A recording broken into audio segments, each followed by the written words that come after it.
Anyway, glad everybody's here. Glad everybody's here safely. And hope you don't get too many, icing spots. I'm going to turn the mic over to Mark, and he's going to introduce our speaker for this morning. Thank you. In a minute. Good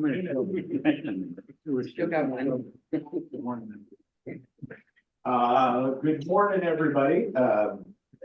I'm Mark Klein, N5AUS, and today we are blessed with our ARRL Division Director, John Stratton, N5AUS, who's in the middle of the screen here. We'll put him up full speed as we go. John's going to give us an update on ARRL, or the status of the ARRL. I think it's a week or two. They're going up for another one of the semi-annual board meetings, so you'll see a lot of stuff in there. All of the pieces, the internet pieces, and you hopefully can help you get some facts to go with the stories that you hear. So I will pass it off to John from Austin. Without the snow, I don't know. Do you have snow down there, John? I haven't figured out what's going on.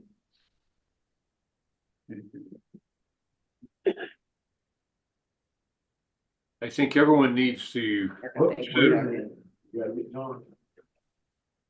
I said, I think everyone needs to consider whether or not Mark is delusional when he says that everyone's blessed by my being here. That's a minority opinion, I think, in a lot of places, but I appreciate everyone letting me attend by Zoom. I've got some number of things we want to talk about with regard to the league and the meeting and other things, but if you've got a question, just ask. Interrupt at any time. There's no topic that's sacred other than how much Mark is getting paid every month by the league. As Mark mentioned, there's a board meeting coming up and starting on Thursday, committee meetings, and then the actual board meets on Friday and Saturday. The first thing I think we want to talk about is Mark's request that this conversation be about sunshine and roses. As I mentioned, he's delusional. The league is at current times losing membership at a rate of 2,000 plus per month. This is based upon the change in membership numbers since last December. You can go back further, but the numbers stay the same. After the cyberware attack and the loss of the system, the membership numbers are a little bit shaky right now because the system's not up.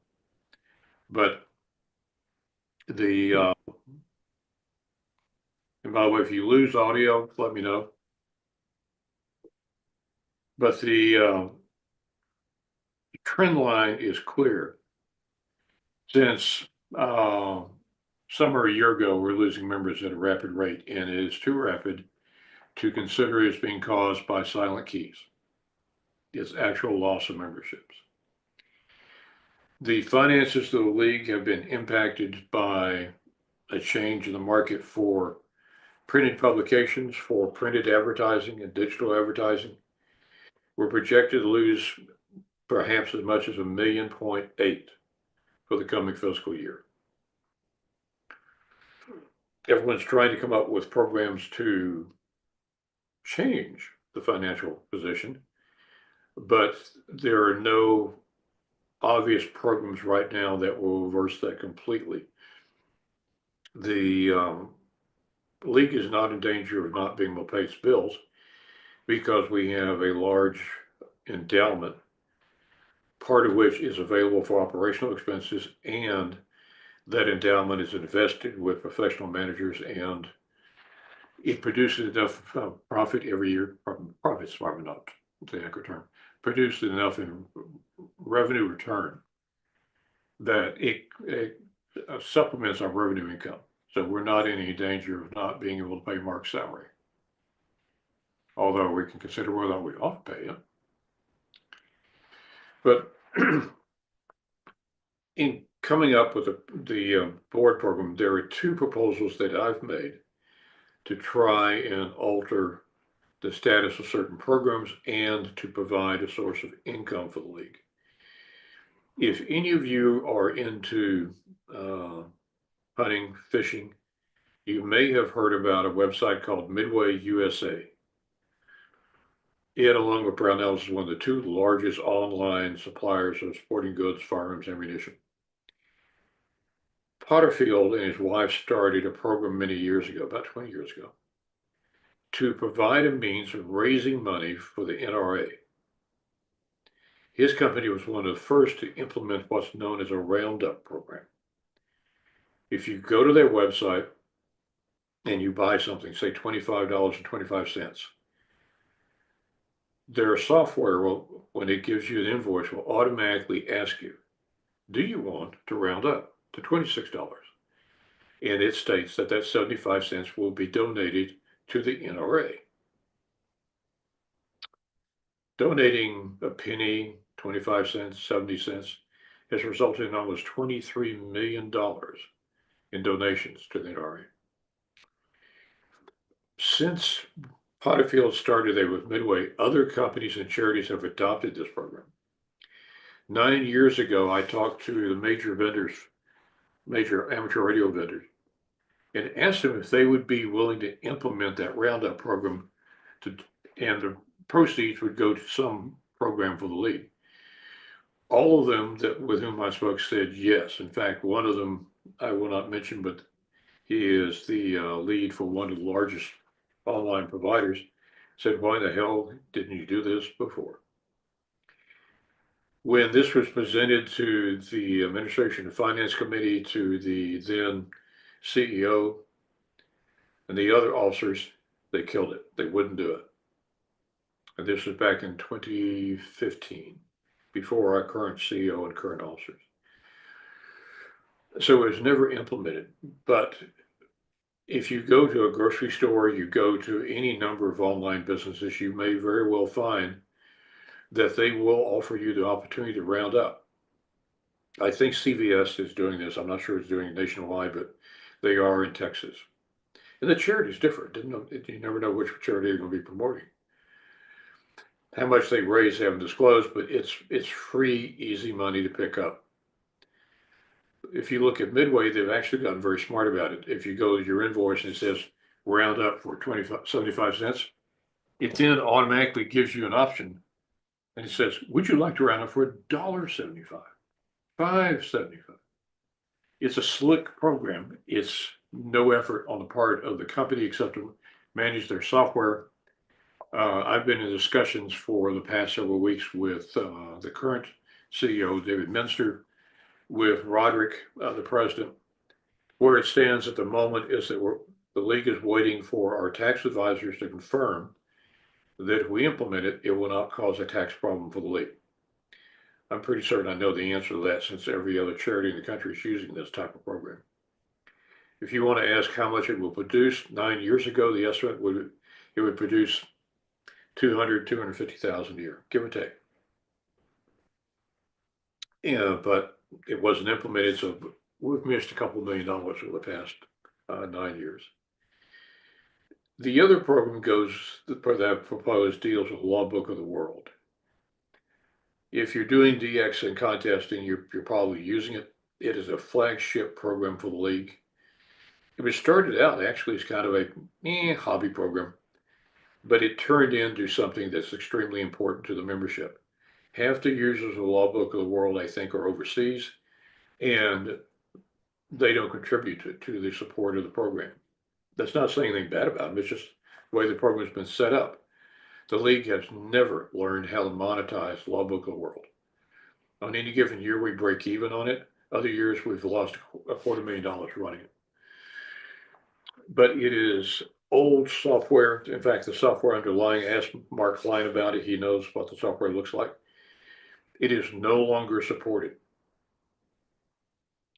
When we were hit the ransomware attack, the concern was, first, was the data impacted? It was not. What about the software? The software we thought we were going to lose. And since it's not supported, we weren't certain we could get copies of current, the most recent programs. The software wasn't damaged. We didn't have to worry about it, but it is a single threaded program. Ask Mark, he's the expert on software. but it means it cannot process a large amount of data at one time. It's missing features that we would like. If you go to World Radio League and look at their logging program links to POTA. Ours does not. It will take a major rewrite to fix that. The league that I mentioned is projected to lose $1.8 million this year. It doesn't have the money to fund it. Estimates from inside the league are that it would take $1 million and 3 years to rewrite Logbook of the World. If you're looking at Mark, he's probably got his hand on his forehead and maybe chuckling because we've had this conversation. It won't take that long. The cost is based upon hiring people in-house to do it. What I have proposed, back up, several years ago, I'm thinking that there's a better way to do it. I started talking to DX and contest clubs, including the Oklahoma DX Association. And we went all the way out to Willamette Valley in the Northwest. The question I posed was this. The situation was, we don't have enough money to fix it, and it needs to be rewritten to be more efficient and add features for the members. Since we don't have the money, if we were to ask you to donate money, would you do so? Under the following conditions. We'll tell you what the new features are before we ask you for money, or as we ask you for money, and we will tell you how much we need to raise and the time limit we will impose for raising the money. If we are unable to raise the amount of money that we believe we need, we'll give you your money back. If we raise all the money, then we keep it and write Logbook of the World. It can be done with professional programmers. And Mark, chime in on this if you disagree. If we hire the right project managers and we hire pros, we contract it out, it can be done within a year. And Mark, you've got a different opinion, raise your hand, say something, but you put enough brute force into it where the people know what they're doing, it can be done. Which means that if the number is $1 million, and I'm just using headquarters number for the moment, that means it wouldn't cost us any money to do it, and we would have a far more functional, beneficial Logbook of the World program. What has not been considered in the past is how do you keep that program maintained? What I found out in talking to DX and contest clubs across the country is if we ask them to pay a maintenance fee per year, $1, $5, $10. Everyone went, yeah, because no one can afford to send QSL cards for $1, $5, or $10 a year. The number of accounts rounded off are 189,000 Logbook of the World accounts. Now I realize that Mark is particularly challenged on math, but if you give him a calculator, he'll multiply those numbers and give you anywhere from 900,000 at $5 to 1,890,000 per year, which would be operational funds for maintaining Logbook of the World and the league. These proposals are presently being discussed with the board, or I'm discussing with the board and with management. The question is whether or not we can get support to implement it. I don't have an answer until after the board meeting. The roundup program, I think, will be determined whether we do it or not by the end of the board meeting also. Anyone got any questions about either of these proposals, objections, complaints? So come on, y'all making this way too easy. No, they're all asleep. They're good. They're just fine. Hey, Mark, I'd ask a question. You got a question here? I do. Wait. No. Oh, okay. That way he can hear you. Okay. Hold it down here. Hi, John. I'm James Ergenbright, KJ5HFM, and I'm a newbie in, had my license in the 80s and kept it up in the 2000s and let it go. And now I'm back in again, starting to get going with it. So I'm coming in new. What really is this program going to do for me? And I don't mean that me like the world seems to be, but for us as an amateur radio community, what does this program really do for us? And the benefits long-term, is it gonna continue to serve the community? Which program? Logbook of the world. Thank you, yes. Okay, that's a fair question. If you look at the current membership, which the last number that we saw as of last week is 122,179 as the end of November. I spoke to a long-term director yesterday. He thinks the number is about 120. The decline in membership should concern everyone. But the answer to your question is, what will it do for you? Half of those members are not users of Logbook of the World. At 189,000, just round off, half are US users, half are foreign, and of the half US, probably 60% of those are league members. How John, does that benefit you if you're not using Logbook of the World? John, you might back up a little bit and just go over what Logbook of the World is. I'm sorry, say that again. I couldn't understand you. What is Logbook of the World? Oh, okay, that's fair. I thought everyone knew, but it's a program created about 12 years ago to match contacts. You can send someone a QSL card and they can send one back and confirm your contact. Logbook of the World does it electronically. It's also tied to the award system for the league. If you work all states, and can prove it, then you get a worked all states award. If you've worked all zones, if you work all states on multiple bands, if you work, you get the Century Club, you make 100 country contacts as an award. The awards are based upon you. If you want an award, you do have to be a member, and there are some fees attached to it. Those fees go to fund the league. Those fees aren't enough, obviously. As I said, the Logbook program has never been monetized correctly. So any money that is developed or received through the program goes into the operating account of the league. Those operating accounts pay for every program, every benefit the league offers. Monies that are shared with clubs, monies that are for areas programs, monies that are for teachers institutes. If you go down a list of things that the league does, some of that cost is paid for by monies from Logbook of the World. Not all of it, and not enough. So if you don't use the Logbook of the World, does it directly benefit you? No. Does it indirectly benefit you by providing money to keep the league functioning and alive? Yes. Some of that money is used for spectrum defense. We have an FCC council who is really good, who monitors the FCC proceedings, tries to make certain that we are adequately represented, and protects the FCC from giving away spectrum, which we can talk about in a minute if you want. There's a major push in Congress, and has been for almost a decade, to monetize radio frequencies. We don't own them. They let us use them. They owned by the government. And if you can sell a few hertz of bandwidth or frequencies for $1 billion, it's more than we're paying. And there are major efforts to sell off, particularly frequencies above 6 meters.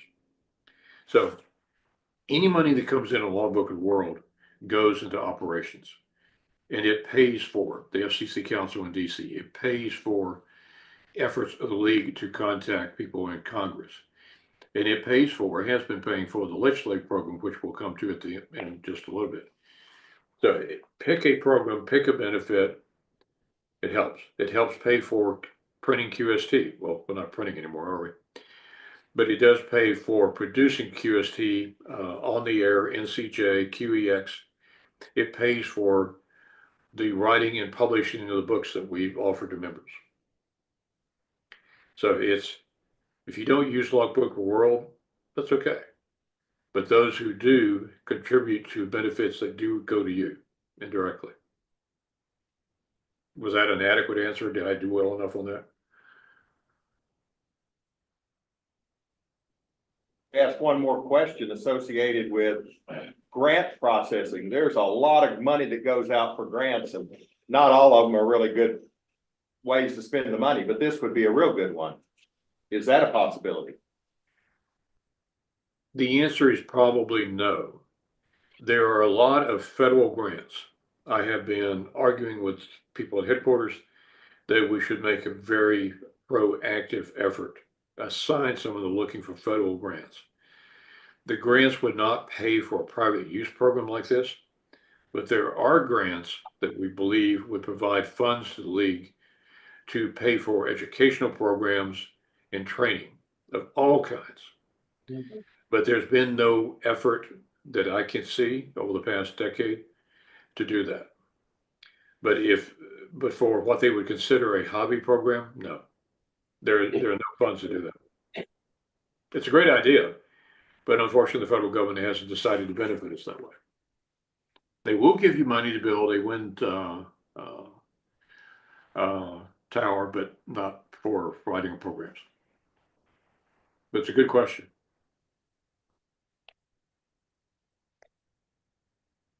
Any other questions, or did I explain what the benefit of this well enough to make sense?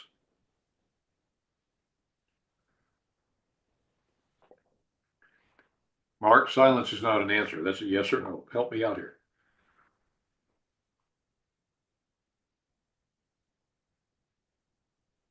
Did we lose audio? Well, we got you. I don't know Okay, if good. you No one may not responded, hear. so I couldn't tell. You're still there. Okay. They may have all fallen asleep. Any other questions about the funding before I go any further? Let me see, can you hear me now? Say again, sir. Can you hear me now? Oh, there we go. Can you hear me now? Can you hear me now? Can you hear me now? Got a little echo, but yes, I can. Okay. Question from David Long is he likes the idea of improving the software with the upgrade. Is there a plan to also promote the tool toward expanding the user base? Folks that do and do not know that the features are. If I understood the question, is there any part of what I'm talking about that would be used to educate people about the availability of Logbook of the World and its benefits? Correct. Yes, that would be part of it. If you know what it is, you know what it is. And if you don't, you don't. But the league hasn't put any money into that. If we're raising money to rewrite it, it will be a major program because we will have to explain to the members why we're asking for donations, what it can be used for. That's one of the reasons to rewrite it, so that it offers other benefits other than just the limited ones it does now. But yes, in order for this to work, and this has been a major point of discussion of the league, it can't be done by sending letters to Mark Klein or Mark Clayton going, "Hi, give us money." This only works if it is a full court press and we have people showing up and harassing, like me showing up here and asking people for donations. But that effort to raise the money will also broaden the base of those who know about it. And if we rewrite it and add more benefits, I mean, there are people who love POTA, but it's difficult for them to log those contacts connected to POTA and Logbook of the World. It's something we can use to bring more people in. Yes, it has to be part of it. Will be.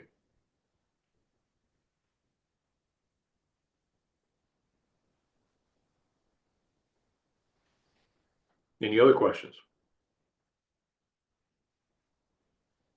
on that subject, more accurately? Okay. The board meeting, Mark said that most of y'all are aware of some of the matters coming up for the board, but the board's got some very controversial proposals coming up, dealing with bylaw 46 and bylaw 42 and bylaw 18. I'm not going to go into those unless you want me to. Mark will have and be able to distribute to you substantial commentary that have been written by attorneys and others that discuss the benefits or lack thereof of these motions. They're serious, and they're going to alter the outlay or the layout for the league. The position that I'm going to take on behalf of Oklahoma, and Texas, is we're going to vote against them. It takes 10 votes to pass these. There may be 10 votes to pass them, unfortunately. They're pretty certain to be 5 votes against these proposals. We're one of the 5. We will vote and argue against 46, 42, and 18. And if you do want to ask questions about them, raise your hand and tell Mark, and we'll talk in more detail. Otherwise, I'm going to let Mark distribute all the information on them. You can make your own decision. Any questions on this, Mark, that you can see? I gather from silence there are no questions. Nothing here, man, nothing here. Okay. One of the programs that I am concerned about and that has been supported by the membership across the country is a program to get private land use restrictions removed from amateur radio. If you live in a developed subdivision, you have restrictions on how you may use your property. A universal restriction is the prohibition on installing antennas outside the house. Some subdivisions prohibit, we've been dealing with one lately, they prohibit amateur radio by name. Antennas in or out, doesn't matter. The league started this program back in 2014. The people running the original program developed a very bad bill that we had to withdraw from Congress in 2019. Since 2019, I've been principally the head of the legislative program. We have managed to obtain support from Congress for specific language that, if passed, will eliminate private land use restrictions, period. Congress has done this before. In 1996, Congress passed the Communications Act of 1996, and it ordered the Federal Communications Commission to eliminate private land use restrictions on 1 meter satellite dishes, on towers and masts and antennas used for TV, and on towers and masts and antennas used for internet. They have broadened that since 1996 to permit not just reception, but retransmission. So you get internet by satellite if you want to. Those rules do not grant to any HOA or community association the right to prohibit at all. There are no rights granted to HOAs. Those rules have been rigorously or brutally enforced by the FCC ever since '96. But when those laws were passed, or those rules were passed or adopted, amateur radio was not included. If you want to ask why, it's because people at headquarters had the opportunity to participate and made the decision not to do so. History passed. So we've been running we've got 2 bills. If you look them up, and if you don't have a copy, I can get them to you. I'll get them to Mark and distribute them. The House bill is HR 4006. The Senate bill is S3690. Those bills are those numbers are the bills for the last Congress. A new Congress started on January 3rd. We'll have to refile the bill, so I don't know the numbers yet. But we have been working with 2 lobbying firms, DLA Piper and the Vogel Group, to find congressional support. And we have substantial now congressional support. This has been a 3-year program since the bills were initially filed in 2021. But it's not the only program we're looking for. For those of you who may have remembered being interested, there used to be a symbol rate limit, how fast you could transmit data. The FCC had been sitting on that request to change that rule, eliminate it for 9 years. Since they would not, we introduced a bill as part of the legislative program through Debbie Lesko out of Arizona that was going to order the FCC to eliminate the rule. After hearing with the FCC and a clear directive to the FCC that if they didn't agree to do it, the bill would be passed, the FCC agreed and removed the symbol rate. So that's one item we got done. There's a farm bill that passes every 5 years. The 2018 Farm Bill directed the Forest Service to collect cost or recover cost on communications facilities in national forest. Amateur radio, not in, I don't have so many, I think, Mark, in Oklahoma. But in western states and northern states, there are a lot of national forests with amateur radio repeater operations. And the national forest is so large, without those repeaters being on the national forest, you don't have repeater coverage. The Forest Service, in response to 2018 bill, proposed a $1,400 fee per year for everyone. The league filed an objection. National broadcasters filed an objection. That was in December 2021. The Forest Service has not acted. They haven't agreed to waive the fees. They've just been waiting for the dust to settle. We have been working since 2021. We have 6 or 7 senators and a number of congressional reps who have agreed that that is detrimental to amateur radio. We did not file a bill because they asked us to let them incorporate the language to protect us into the Farm Bill. The Farm Bill was released in the summer of last year. There's a section called 8508. The bill, by the way, has never been filed. You can't see it. If you want a copy, I'll get one to Mark and he can distribute it to you, or we'll put it up on the website. But the Senate bill directs the FCC not to charge amateur radio administrative fees. The House version permits them not to charge. So we'll be working in the new session to get the language of the House bill changed to prohibit fees. The Senate bill was not introduced because in the middle of last summer, the world began to change. It went from a race where the Democrats would probably win the presidency to Trump would probably win.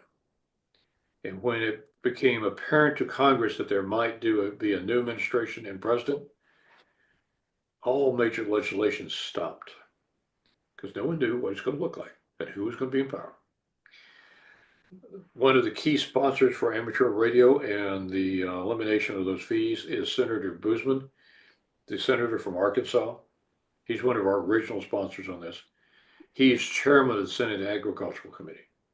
Our supporters who are working to get this passed are also back on the Senate committee. Plus, we still have the House people. So we have the chairmanship of the Senate Ag Committee with a supporter. The chairmanship of the the Senate Committee. Chairmanship of the House Committee is Thompson. He supports amateur radio.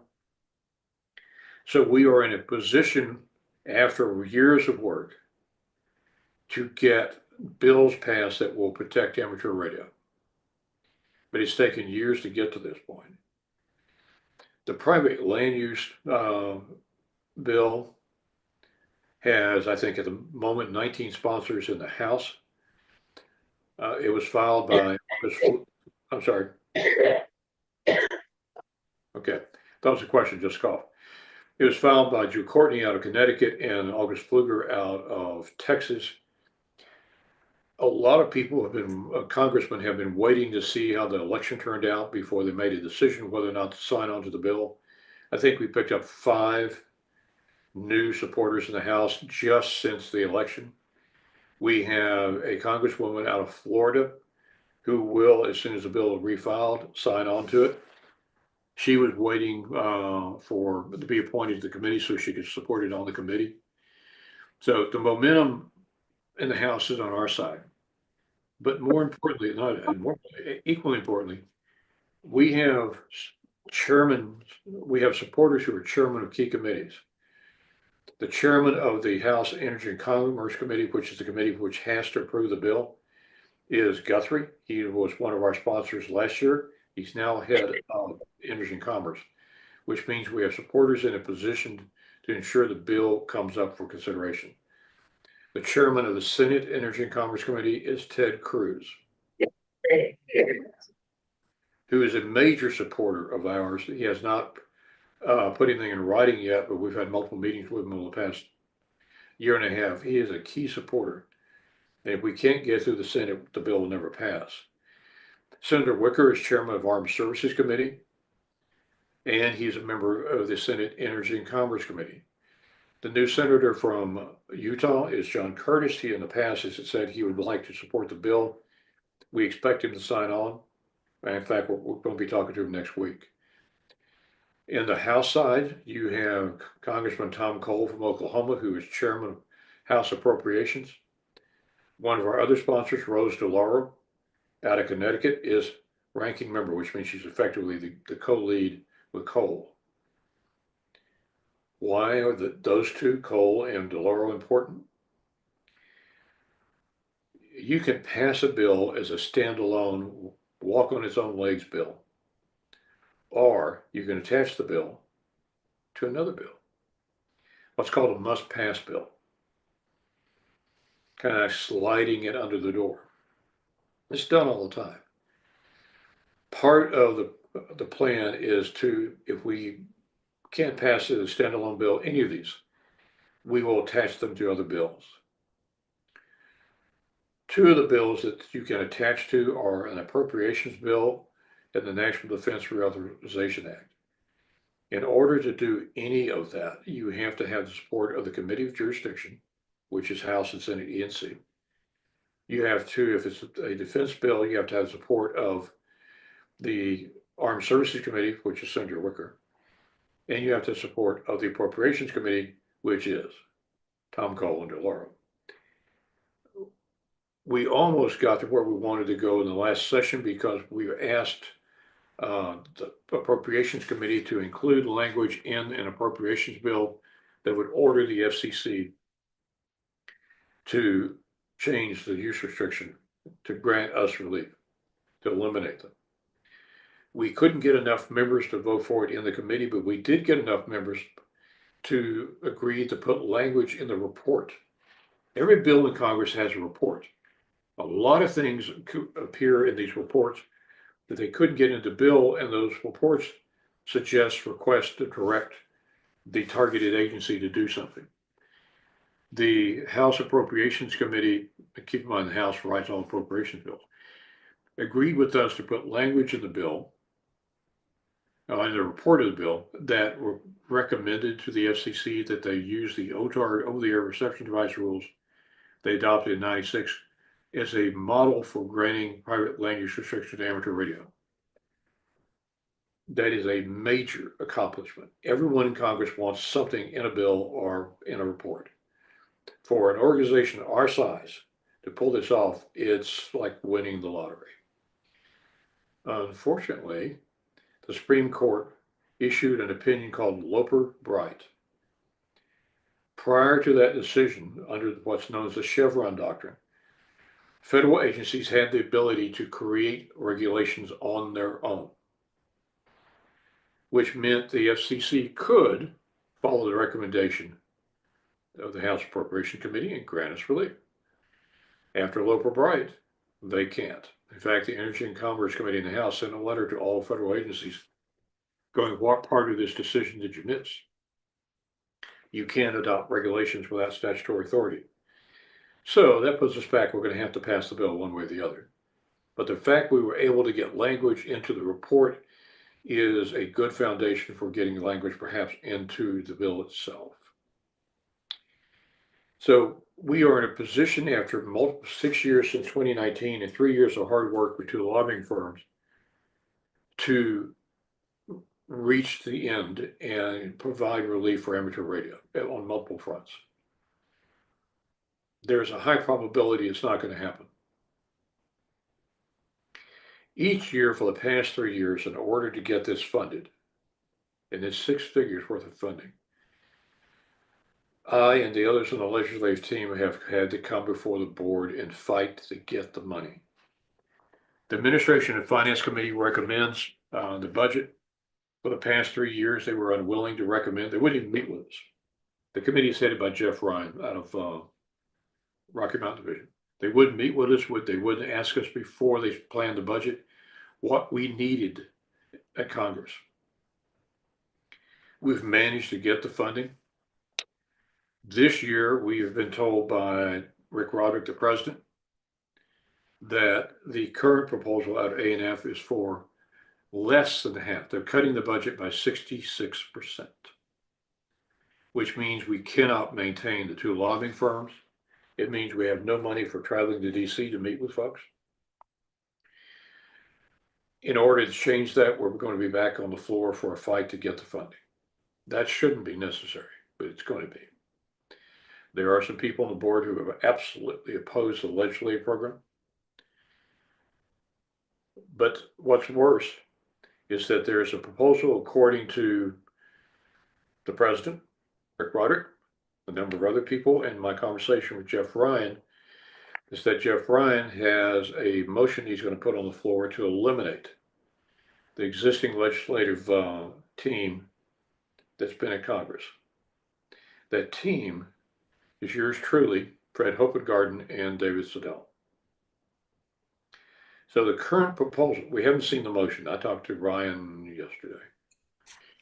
But he clearly is on board and others are with him to remove me as the head, and I've been head of the program for the past 6 years, to remove the other person. Hopengarden is co-author of the bill, and to limit the ability of our FCC counsel, David Siddall, to work on this. If you ask me what they're going to put in its place, I have no clear idea. I've asked, but I don't have a clear response yet. So after 3 years and a large amount of money to get us up to third base, a chance of getting both the Farm Bill approved with language to benefit us and the private land use bill passed, there's a high probability the program will die on either the 17th or the 18th of this month. That's what I know about the legislative program. So if you got any questions about it, go ask. Question over there, Mark. Okay, go ahead. John, I was part of an organization years ago, and we had a lot of legislation issues as well. The group programmed free, with the language we needed, letters on the website that we could go out and each member of the organization could program and write in their name, information, and send it to every one of our congresspeople, our senators, our House, even to the president. And we literally could send those letters and say, hey, we need your support in this. And every single one could get that. Is that something you all have considered? It's something we're doing on a limited basis already. At present, there's no good way to do it online at the website. After the cyber attack, email programs and a lot of other programs are not available to us. What we have been doing, I think, Mark, you've got some of these letters, and Mark Clayton has been going around the clubs in Oklahoma with 2 letters. One letter is a letter to be signed by the club. One is by individuals. Mark, I forget how many you picked up, but you've got quite a few. But we've been working around the country to get letters from clubs as well as individuals. We can't do it on the web yet until we get it fixed. Part of the plan for the new year, if the program is funded, and I'll talk about outside funding in a minute, is to broaden that effort. Letters from constituents are very effective. A number of the sponsors that we have, before they committed to sponsor the bill, said, can you get me someone in my division to tell me they want this? And when we give them the letter, by give means not mailing them, not emailing them. These letters are printed and hand delivered by the lobbyist. Hand delivery is very, very effective. The result so far, the limited effort we've been able to do, is that we picked up sponsors. Whether or not we can get something like you've talked about back up on the web depends on where the IT effort goes. We've been looking to record. I've been looking to outside vendors that could do that for us. We think we can do it outside. We hire a service to do it.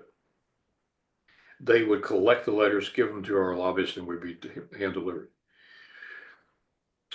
So it's being done on a limited basis. I think out of Delaware, we've got 200 or 300 letters there. Mark, you've done a good job in Oklahoma. Yeah, we've got the web-based. We've also got a web-based piece that we can go to, that ok.arrl.org/HOA. It's the old bill numbers, so when it files, we'll get the new bill numbers. Yeah, talking about the bill numbers, Congress exists for 2 years, and then everything starts over. If you have a bill that's pending that has not been passed, you have to refile it. So these bills will back up. If the legislative program continues, if the board doesn't kill it, the bills will be refiled. And those bills include the farm bills and the private land use bills. But no, that way it worked last time. It'll be done again. We just don't have a way to implement it at this point. If we have to hire an outside service, we'll do it. But we've been working through the clubs because it's easier to get a large group of letters, since that meant someone like Mark showing up and going, "Hi, send a letter." So it didn't rely upon having available on the web. But it's part of what we're planning for the next year. Talk about outside funding for a minute. The league has not sent out a funding request. Back when they were running ARPA, they did make funding requests, and it raised about $80,000, I think. There's been no effort out of the league to do that, with the inability to send out emails and a massive program. That's limited our ability. We're talking about doing it now if the program doesn't die. I have 2 clubs right now who have offered to donate money, probably $6,000 to $8,000. We haven't talked to a lot of other clubs, but there are clubs who are willing to donate money.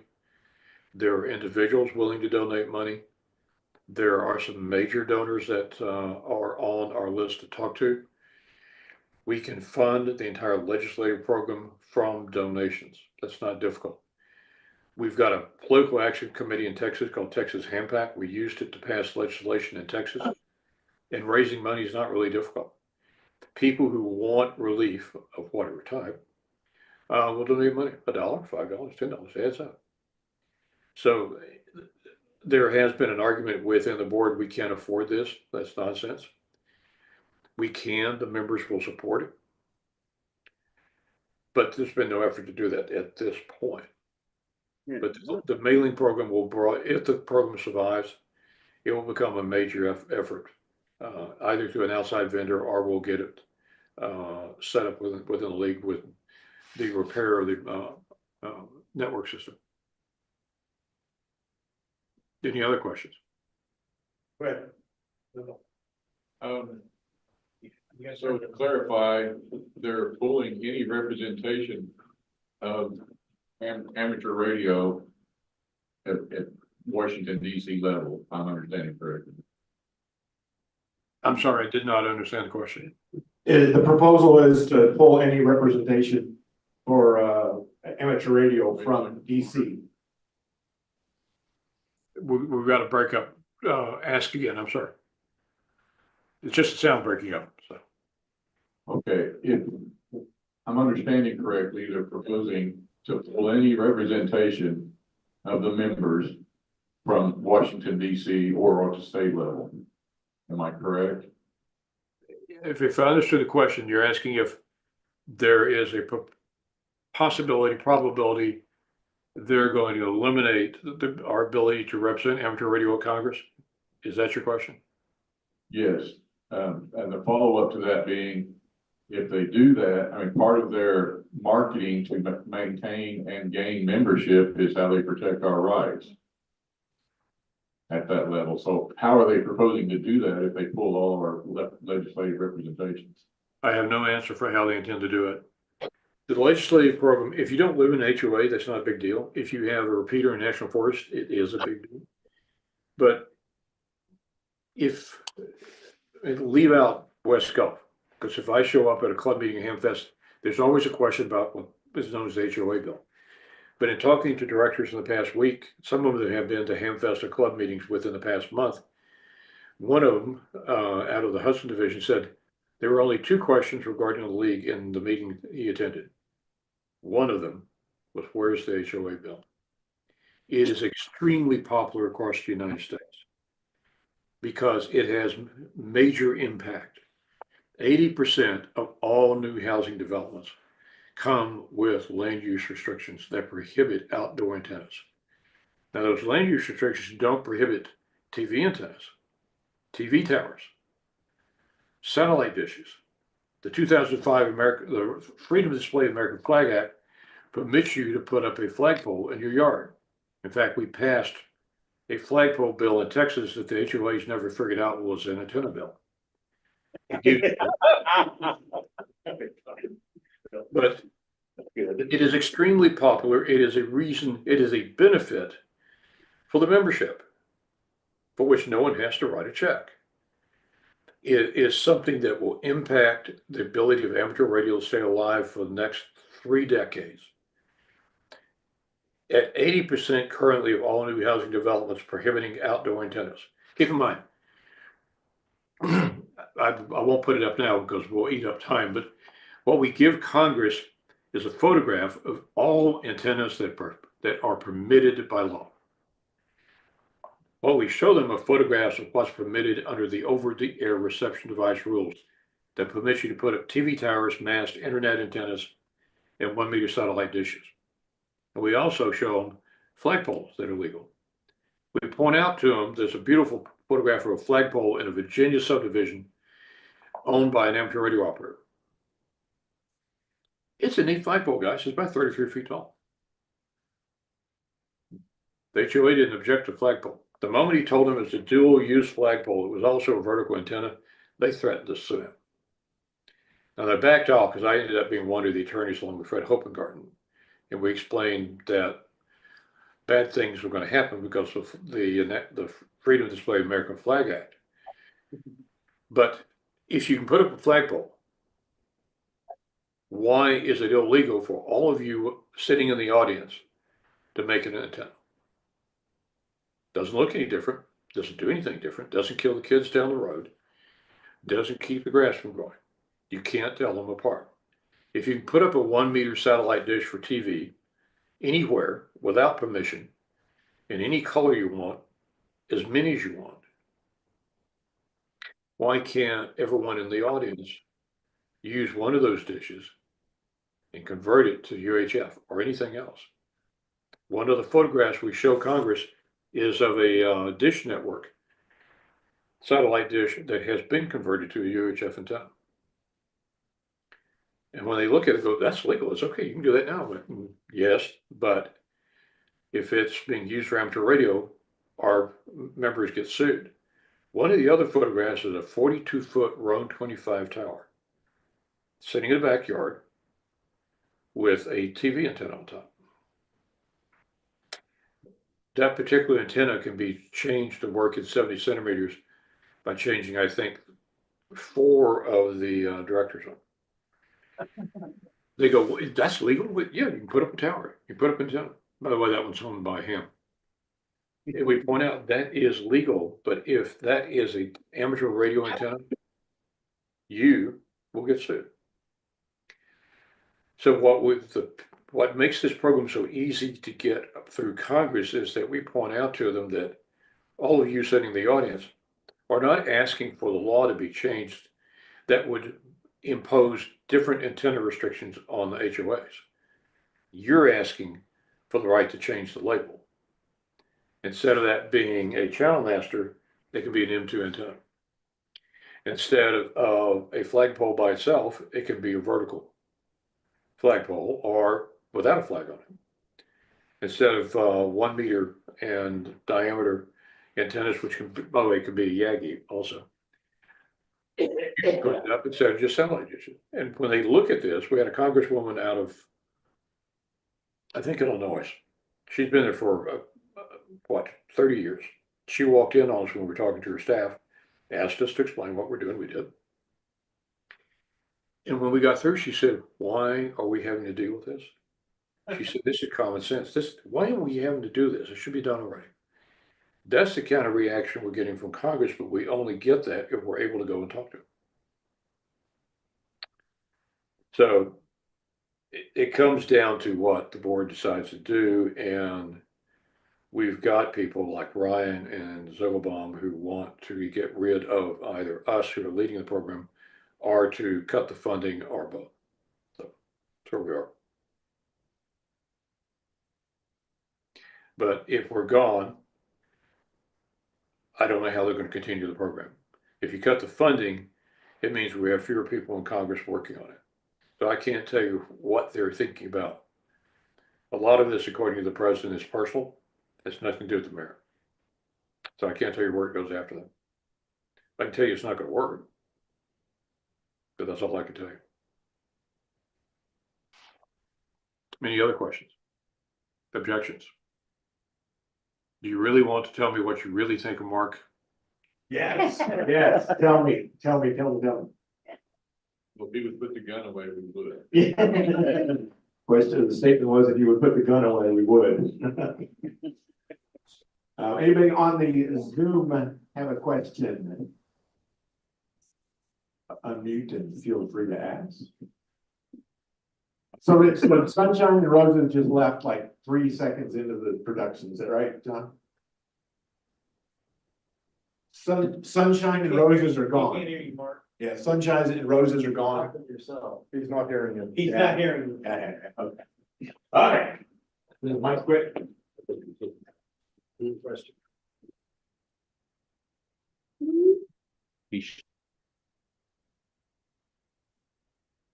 You're talking back and forth. I'm not sure if you got a question or you want me to just leave now.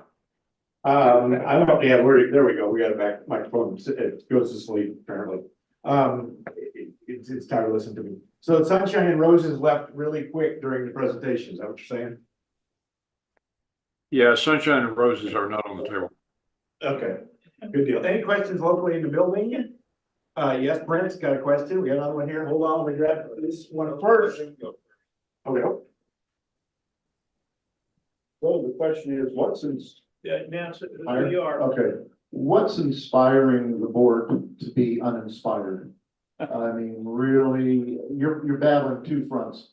You're going, to our government and trying to protect, represent us, and then you have to fight the board additionally. What can change their minds? What's it going to take? Who's it going to take changing them?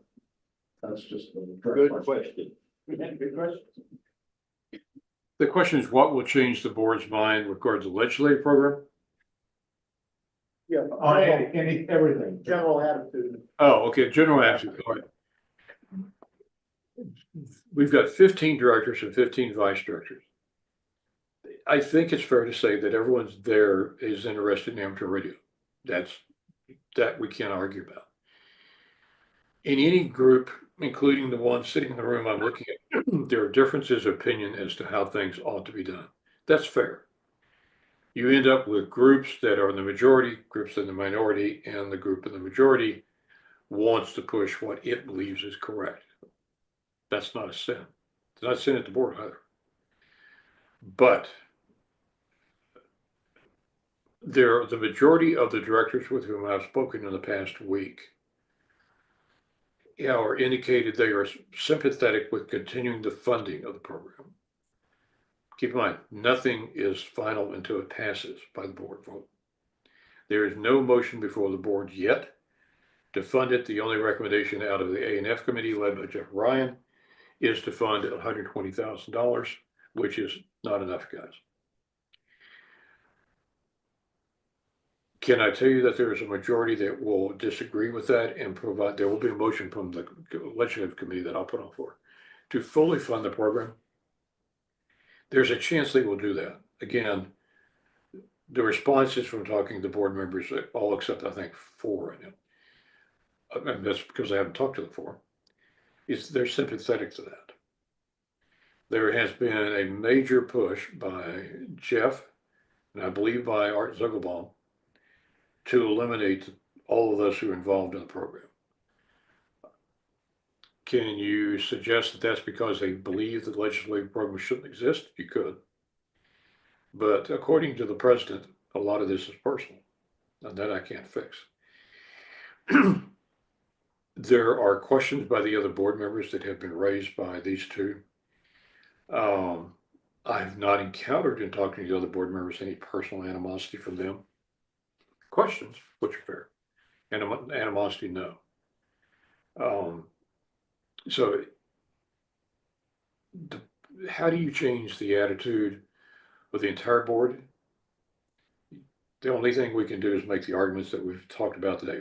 Why this program is beneficial to everyone out in this audience and around the country. Why it will benefit the league long term, because if the league can do something of this size, this much impact, it's a good reason to remain a member or rejoin. And it keeps amateur radio alive because if we eliminate the ability to operate, we're gone, guys. In terms of persuading those who are adamantly opposed to either me or the others on the committee, or opposed to spending the money, or opposed to the legislative program at all, I'm not holding out any hope of changing their minds. They're fixed. They've been fighting us for 3 years. I think they're going to continue to. Is it possible they've changed their mind? It's possible. I mean, I'm not saying everyone's evil. It's just we strongly disagree about where we're going. The personal matters I can't fix.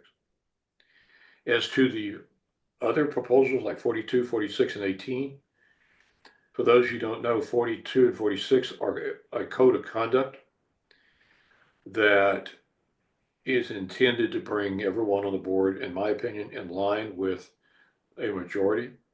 This was done in 2017. A code of conduct was passed and it was used to stifle dissent. And it was used against a director known as Dick Norton out of Southwest Division.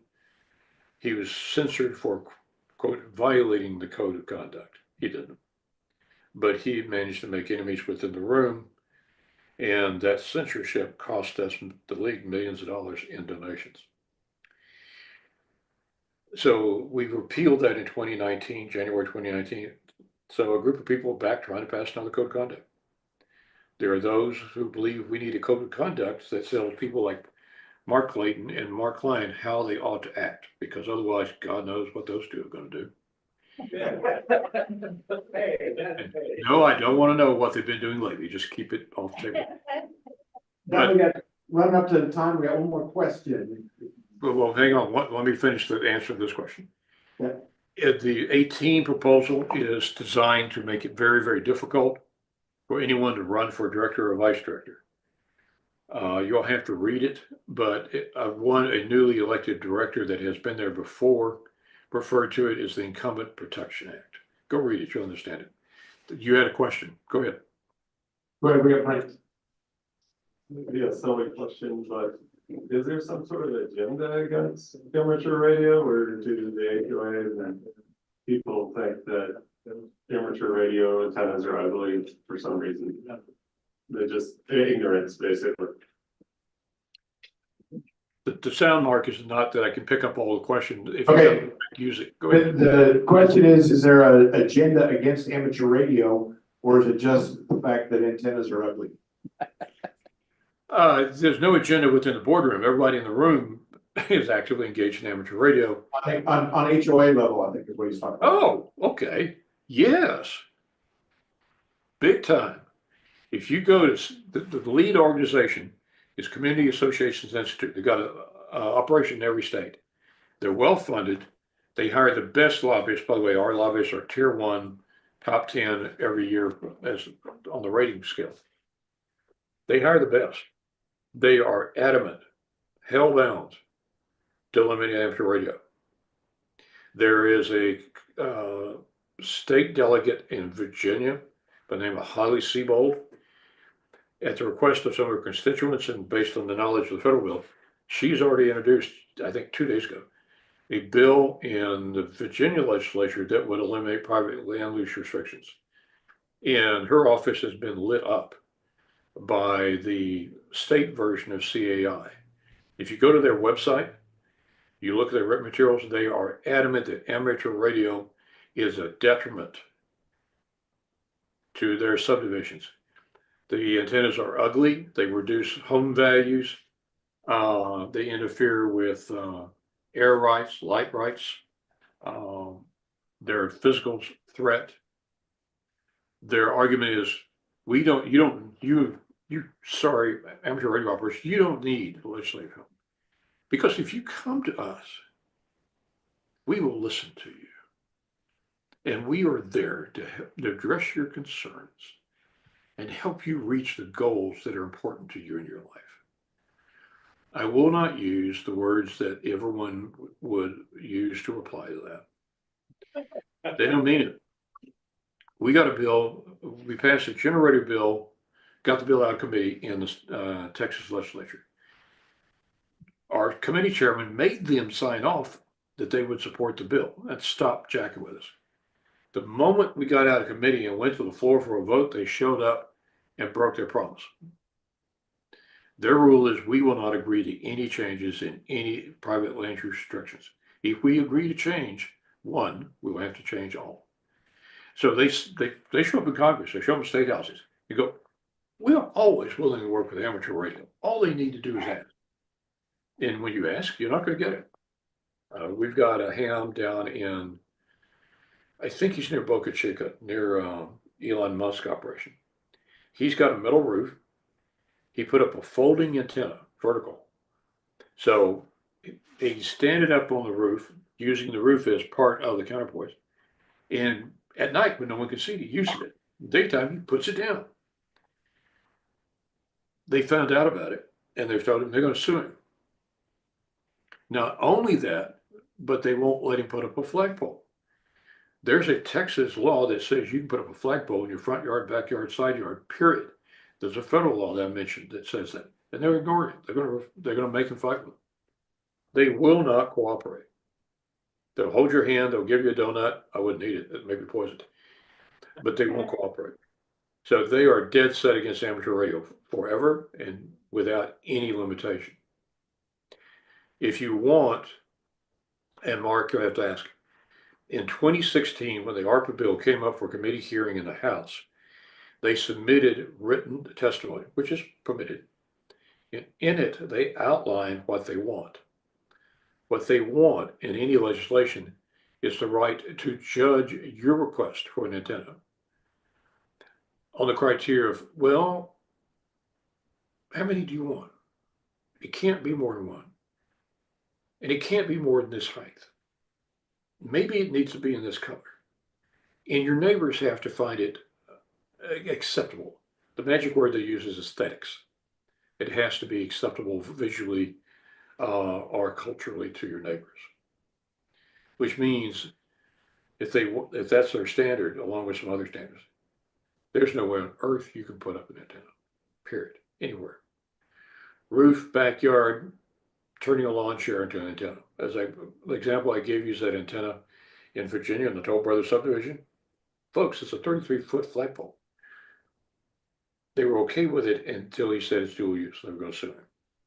So yes, there's an absolute dedicated effort to block amateur radio from subdivisions with use restrictions. And the point about funding the program, these folks are well funded and they're really good. Their lobbyists are really good at what they're doing. So if we don't have a team against them, we lose. That's it. Happy day. Are there any more questions out of the group here? I see no hands. John, I really appreciate you coming by and visiting with us. Thank you very much. Round of applause. I appreciate you letting me come and take up your time. If you got questions, contact me. My information is up on the web. Any of the commentaries on some of these motions, Mark will have them. He can share them if you want to see them.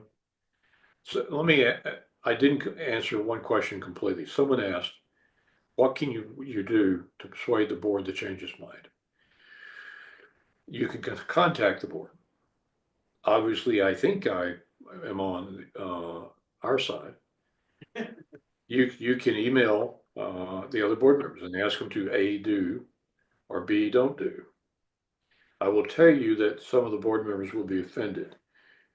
There are a couple board members who have said in an open meeting that I do not represent all the amateur radio operators in the United States. I have a fiduciary duty. I only represent my division, which means they are treating the league as 15 ham clubs. Connecticut law under which we operate says that every director represents the organization, which means they represent each of us. So if you send an email to a division director who's not West Gulf, some of them will be really, really pissed off. There have been some harsh discussions in small meetings of the board and online amongst the board about how dare that lowlife Stratton suggest that anyone write me Those aren't my members. I don't want to hear from them. What do we do about Stratton? Well, you should have talked to my mother, guys. She drowned the wrong kid. But the serious answer is if it is your organization. There used to be on the web until last year a line that said we are a membership driven organization. So you have the right, you pay your money. You have the right to ask anyone to act in a manner you believe is in your interest. Even if you don't agree with everyone else, they don't agree with you, you have that right, although some are going to disagree with it. Is it effective? Does it work? I'll give you 2 examples. It does. In 2017, after they passed that code of conduct and went after directors, once it became known what they were doing, what they had done, the membership around the country lit up and inundated every director, all officers, with objections to that rule. The result was 4 board seats were flipped in the next election, and in 2019, those rules were withdrawn.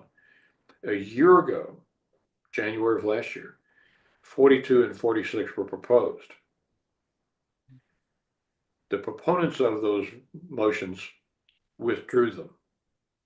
They withdrew them because they didn't have 10 votes. 6 members of the board, based upon input from their members and others, said, we're not going to vote for it. So they've taken a year to work on it. They've slicked it up a bit. So they're back trying to do it again. So those are 2 examples where you as members have had an impact. No guarantee if you send an email or a letter that people will listen. Like I said, some will be upset. But it's a membership organization. 48 or 49% of the operating revenue comes from each of us. That's your dues. So that's other than taking hostages, which you can do, that's the only way to impact what the league does. They may or may not listen. And yes, they'll be upset the fact that I suggested you even consider it. The only other way to do it is to change the board, but you can't. Now you can get rid of me in a heartbeat. But in terms of the other 14 directors, the directors are elected from territorial divisions. And you can call your friends, you can donate money, well, you could donate money before bylaw 18 passes. But other than that, the board is every 3 years, 5 directors come up for election. So to change something, it's going to have to be direct contact with the directors and the officers. And again, not all the directors agree with go back killing the legislative program. I've had good conversations with most of the directors. They believe the legislative program is important to each of you and their members.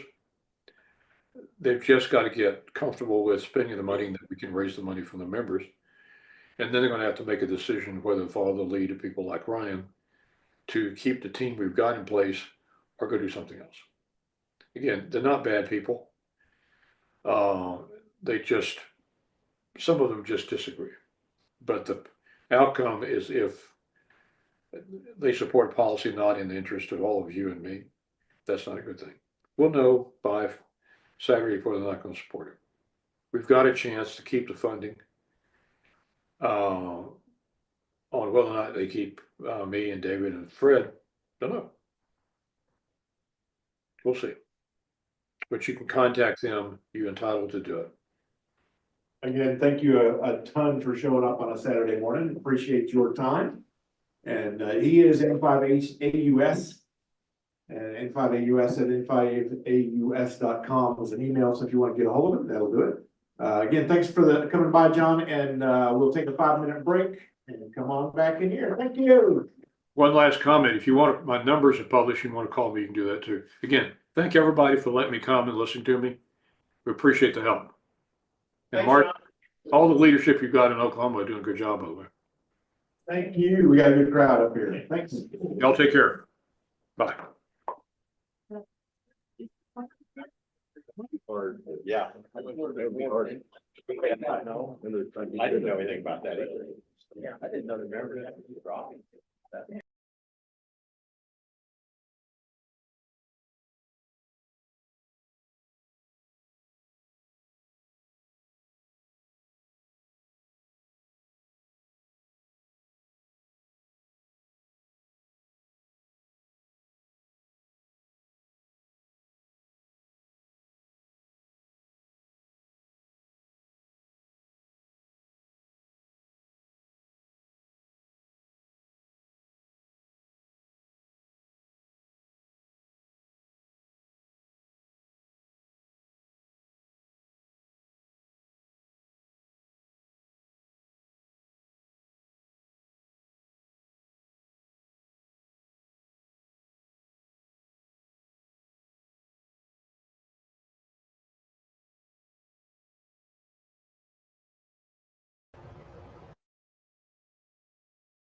remarks. Mark Clayton, you go ahead and introduce yourself. I'm Mark, N5AUS. I'm Mark Klein, N5HZR. Dwayne Angle, VA5KD, and my wife Amy. I'm Davey, KD5D, TD. Aubrey, KM5DJH. Denny, WA6DKD. Rick, AI5IJ. I'm Bob, KF5EVD. Alan, W5ADS. I'm Lauren, KE5BZ.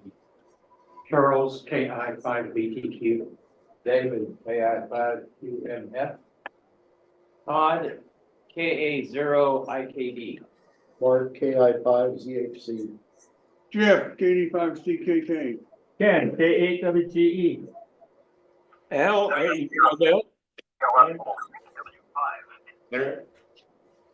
Larry, W5.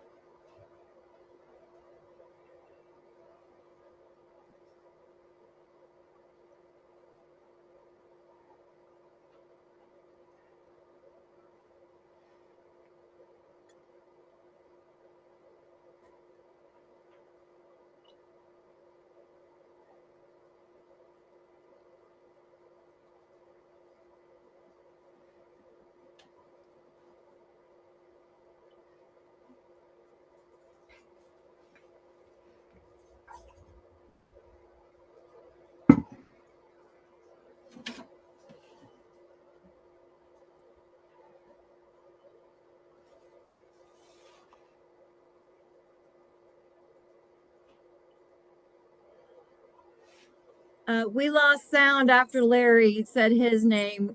Can somebody please check the audio?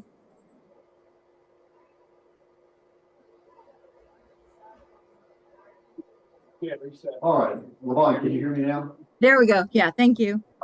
Let's see, and on the screen, we've got KE5BYV Stephen, Drew, K40WX Billy from Slaughterville. Hello, neighbor, KJ5DWH, Wayne, KK5IO, Levon, and I don't know your call sign, Levon, I'm sorry. Ken, KA5HFE, Chris, KE5JZN, David, KI5UQU, James 65, KG5LXD, for those that don't know the joke on that, James LXD is 65, so he always checks in with 65. And then Mike, KB5HXT. All right, we're gonna start with our secretary of minutes. Chris, are you still up here? Yeah, I'm here. Chris, Y'all hear me okay? Okay, so last month we had 42 members present in person and 5 via Zoom. We had a moment of silence for the silent keys, as well as the last call for Bill Baker, WG5T. Minutes were read by myself, and the treasurer's report was read by Larry. We were $756 in positive net income for the year last year. VE report, we had on the regular test session 5 test takers with 3 new technicians and 1 new amateur extra. And then in Newcastle, they had a test session for 3 new technicians. The core ARRL report, March 29th is planned to have a ham fest in Altus. And this year as well is the 30th anniversary of the bombing and the 20th Memorial Marathon. There's going to be a large gathering of participants anticipated, and they're going to need a lot of help with communications. So there will also be a special event station from the date of the bombing until the marathon. More information is going to come on that. Tech committee, the issue with a call sign that was recorded with the call sign, the name, and such, that kept coming across the repeater, appeared to be a crossband transceiver somebody had accidentally turned on, and that issue has been corrected. Old business, Rodney thanked everyone that attended the Christmas party. And new business, Rodney introduced our new president, Mike, Woods, who's leading today's program. We had a program, Jonathan W5JWZ presented over Parks of the Over the Air. And then the announcements was Elmer Knight was having a schedule change because of the holidays. And Mark Clayton issued a call to the club to have a goal in 2025 to average 45 to 55 people attending Elmer Nights each Tuesday. With that, the meeting ended at 11 o'clock. All right, Chris, thank you for that. And we'll move over to the treasurer's report. Larry? Okay, we ended up the year in good shape. We ended up bottom line making $1,161 over the previous year. So currently we have 2,439 in checking, 24,124 in savings, and 248 in the petty cash. Just a reminder, sub dues are due, $25 per member, 26 for a family membership. We do take credit card in person. We also take membership dues online. And of course, cash check. Anyone have any questions? When are those due again, Larry? Sub dues are due the first of the year. Okay. After, according to the minutes or the bylaws, as of March, they're late.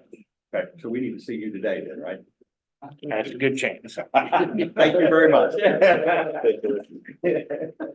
Thank you, Larry. Mark Klein, want to have you cover, if you can, the VE report, the technical committee report, and current core, and we pretty much had ARRL covered, so. Yes, thank you very much. Still Mark Klein. VE report is, it snowed Thursday. Did anybody notice that? Is that what that was? Yeah, that's exactly what that was. So that event was shut down. There were 5 folks that were supposed to come to that one. They will reschedule for the February 6th event for the VE report. It is in Fort Worth today, so you have to hear it. The technical side, yes, there was some recorded stuff that came through. Somebody had a recorder set up that was playing them back during inappropriate times. Have not located that, but hopefully it was somebody who was playing with a new radio and didn't know what they were up to instead of somebody who was being a bad guy. Don't want to right into that. Chorus stuff. The marathon is up and running. Today was supposed to be the practice run. I know that all of you here probably were gonna go to that, but since it was canceled till next Saturday, you could come to the meeting today. For those people that are gonna do communications, it's up. We will start out putting the publicity out this weekend. And then on the Cora OK site, the marathon, coraok.org/marathon lists all the goodies for the marathon volunteer positions that are available. We got a bunch, probably 65 or so on Sunday. The relays are not going to happen this year at the marathon level. They're doing a quarter-mile run. So instead of doing a relay, 4 of you are going to run a quarter of the mile. So they don't have to do all the buses and transports to all the relay sites, which knocked out a bunch of our amateur radio communications portions of that. So majority of them are going to be medical tent stuff. We've got a lot of neat stuff going on. Dwayne's working on some APRS and Meshtastic location tools for us to find the vehicles. The marathon folks are happy about all of that. And we're working to put up antennas with all of the med stations. So each med station would have an antenna that would go on the flagpoles. If you've done that before, you'll see we'll have something that'll go up there. We're still arguing on what that should be. But there'll be a pole on there that you can simply plug a radio into and get some better coverage on that. So that is progressing well. We'll start signups now. And meeting Wednesday, I think, nailed down all the details. So we're in good shape on that one. Hamfest, yes. Last time I was here, I said hopefully maybe sort of Altus will do something on the 29th. It has since become official. Altus is going to do a ham fest, so if you're southwest Oklahoma, or want to just take a travel out there, where between Lawton and Altus, there's absolutely nothing. I mean, nothing. But apparently there's cell towers because I've never lost coverage. But that will be March 29th out there in that area. Standard first week in March is out in Elk City. So if you want to run up to Elk City and get bumped on I-40, if the snow or ice ever leaves, we'll be a good fest there. Then we'll come down here to Oklahoma City and do the Oklahoma City one that's still on for the end of July. Enid is, well, last year was in September. They are working to move the Enid Ham Fest back to November. They don't have a date yet. Official word was TBD, to be determined. And then Ardmore is going to be October 10th and 11th. Actually, 11th is a Saturday at the October Ham Fest in Ardmore area. So lots of good ham fests coming up. If you don't know what ham fest is, go. It's a fun thing to say. When do you wait this or Dave? Ada's supposed to have an ham fest February 7th and 8th, I believe it is. And it's supposed to be at the Agriplex in the small animal building. Because we're all small animals? No. We're bigger than that. Can you have somebody contact me? I will get somebody to get a hold of you. Because if I can get it sanctioned and put on the ARRL calendar, it's late, but cool. Ada's doing something. Yay. They have a talking frequency too, so. Well, I'm talking, okay, I'll advertise it on the newsletter when we get more information. Yeah, I'll get a hold of Roger down there. Get more information. Have Roger get a hold of me, we'll get him hooked up. I did that with Altus pretty quick, so that's a lot of good activities. Hamfests are a great place to buy stuff, sell stuff, learn stuff, and meet old and new friends. Or old and experienced and new friends instead. We're not old. The all ham dinner is coming up this Thursday, which is the 16th of January. Where did the rest of the month already go? This was going to be at a place called Pickles Steakhouse. It's on Meridian on the west side of town. There are 2 or 3 different Pickles locations. North or south of like 1201 south. 1201 South. Meridian. 6 o'clock. 6 o'clock. We have about 60 or 70 hams that get together from the Oklahoma City area. You'll see people from all over the clubs. Lots of neat stuff to talk about. No, Davey's buying dinner, so if you get there early, get your ticket from Davey so you can come in. Yeah. But Pickles is what, a steakhouse? Yes, it's the old Western Sizzlin / Mackie McNears. It's the old Western Sizzlin / Mackie McNear.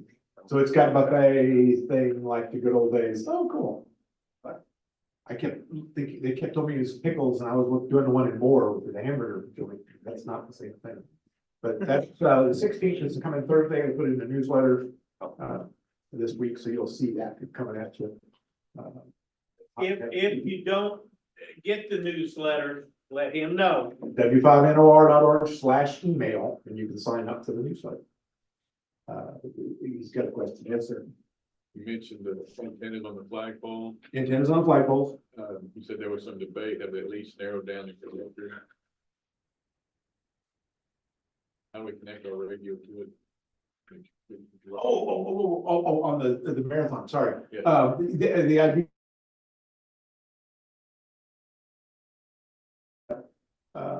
Event meeting, we'll have connector discussions at that time to make sure everybody connect the radio up to it. So that should be good. That should be fun. We'll also have some mobile radios available if we have folks that don't have ability to use a radio. You don't have to be experienced on the marathon. We will teach you. We'll hook you with somebody that knows what they're doing. Anything else? No. Thank you. Thank you. Thank you. Thank you. All right, Wayne, KK5IO. If you're available, if you could give us the information on the siren net. Absolutely. Thank you for the correction. All right. So every Saturday at noon local time, Depending on the weather, we test the storm sirens in the cities of Norman, Moore, Noble, and Newcastle. And just to make sure that they're up and working. They test them, I think they test them every day silently, but they want to make sure that it gets tested audibly so that what they're seeing as on their computers is actually what's happening. Anyway, so yes, we will be testing today. It's on the 440 repeater, 443-700 with the PL tone of 141.3. You don't have to be a member of SCARS to participate in this net. In fact, we need a lot more spotters out there. You just need to be properly licensed, and I stress properly licensed. Anyway, we will be testing today. I did want to say real quick in closing to welcome to our new net controller, Margaret, KJ5FQH. She started last week, and we appreciate that. It's helped taking some of the pressure off of Ed and I. We probably will be looking for a fourth person here forthcoming. So anyway, that's about all I got. So back to you. Thank you, Wayne. And yeah, if you are interested in being a net control operator, we can always use help. We have various nets, and that is one that we could use some help. Margaret is also going to be a new net control operator for the Tuesday evening Aries net, and probably soon the Monday evening, put her in the rotation for the Monday evening. DMR. Aries DMR net. So on that note, every Monday evening at 8:15 p.m. we do have the Aries DMR net. And then every Tuesday night at 8 p.m. we have the Aries net. Be like Margaret. Be like Margaret, yes. All right, Just Dave. don't wear her out. All right, Dave, if you would cover the MAC net and the 10-meter net. We do all of them. And, well, I'm gonna have you do 3. And the KD5 net, if you can cover those. Not the MAC net. 6 meters. 6 meters. Okay, good morning, everybody. We got the 6 meter net. That's a Monday night at 8 o'clock on 50.200 upper side band. On Wednesday, we have the 10 meter net, 28.445 upper side band. That's Wednesday at 8 o'clock. And on Thursday, it's the KD5 UGO Memorial Net. That one is on the UHF repeater, the same one that they do the siren net on, 443.7. And that's at 8 o'clock. And we can use some net controllers for those as well. Thank you, Mike. Thank you, Davey. And Denny, if you would cover the MAC net and the 6 meter net, please. Gossip net. I'm sorry, and the gossip net also. Cover what you need. The MAC net is every morning except Sunday at 9 o'clock on the 2 meter repeater. And we have been having some good check-ins there, anywhere from 25 to 35 people, and sometimes even more. And they can come by. It's a good gossip net where you can just tell us about anything you want and just let us know what your plans for the day might be. And then in the evening on Tuesday, be the gossip net, following the Aries net at 8:30, give or take. Again, that's another gossip net where you can write you and tell us about your activities, what's been going on. Anyhow, come join us. Thank you. Did you miss anything? All right, I think that covers all the nets. Marks, do we have any old business that we need to cover, or new business that we need to cover? All right, and you covered the announcement for the. Okay, you want to do that one? No. Let's take a moment and remember all of the hams that we've lost recently, and think back to all the hams that that we lost in 24, quite a few. So let's take a moment and remember them.